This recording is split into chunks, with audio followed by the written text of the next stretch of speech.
भर्तियां निकले, लेकिन जिस तरीके से 25/12/2023 को जो लेटर आया और उस पत्र के तहत 5,000 युवाओं, उनके परिवारों और ये युवा, इनका काम ये था कि केंद्र और राज्य की जो योजना है, इस योजना को उस गरीब तक पहुंचाना, जो गरीब शहर से दूर है, जिस गरीब परिवार में एजुकेशन नहीं है, उनको केंद्र और राज्य की योजना को उस तक पहुंचाना, उनका उस तक लाभ पहुंचाना, ये उनका काम था।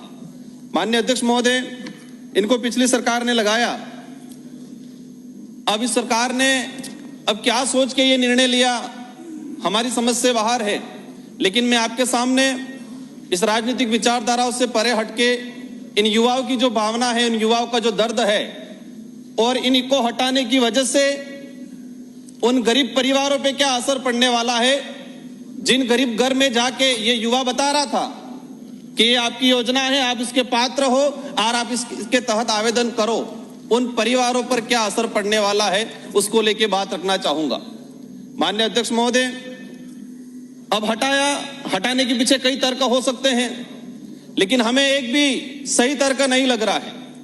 पूर्व सरकार ने लगाया था, कुछ नेताओं ने यह स्टेटमेंट दिया कि कांग्रेस के कार्यकर्ता थे। इन युवाओं पे क्या गुजरी होगी उस समय, वो राज्य सरकार की योजना नहीं, केंद्र की योजनाओं का भी प्रचार उस गरीब घर तक पहुंचा रहे थे। आज धरना चल रहा है इन युवाओं द्वारा। लेकिन मैं एक बात और बताना चाहूंगा कि पिछली वसुंधरा गवर्नमेंट की सरकार ने लास्ट में जाते वक्त पंचायत सहायक की भर्ती की, और उन पंचायत सहायक की जो भर्ती थी वो सरपंच और प्रिंसिपल मिलकर तय करते थे कि कौन बनेगा। इसमें कोई इंटरव्यू नहीं हुआ, कोई मेरिट नहीं बनी।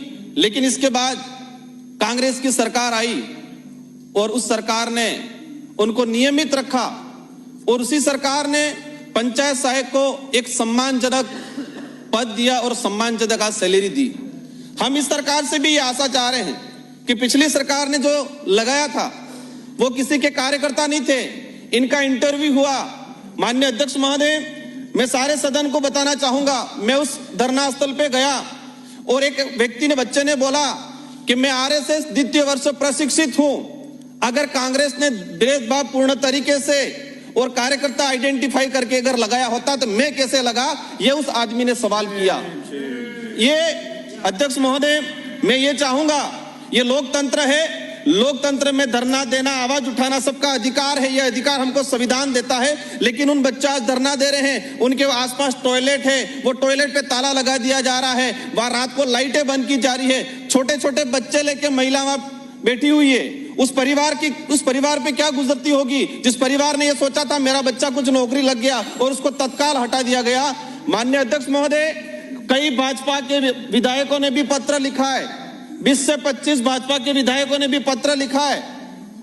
हम चाहेंगे माननीय पंचायत सहायकों, इन जो बैठ के बात करिए। माननीय अध्यक्ष महोदय, इनकी भावना को समझते हुए जो सरकार के मंत्री हैं, मुख्यमंत्री जी से अनुरोध करना चाहूंगा और आप इस पे सख्त कार्रवाई करते हुए सरकार को निर्देश करें कि इन राजीव गांधी युवा मित्र को एज इट इज वापस लगाया जाए, और जो धरना दिया जा रहा है अभी तक परमिशन नहीं दी गई है, उनको परमिशन दे और इन युवाओं को राहत पहुंचाए, उस गरीब घर तक राहत पहुंचाए। छोटे छोटे बच्चे लेके सरकार मेडिकल की सुविधा करवाए। ध्यान करना चाहते, आ गया।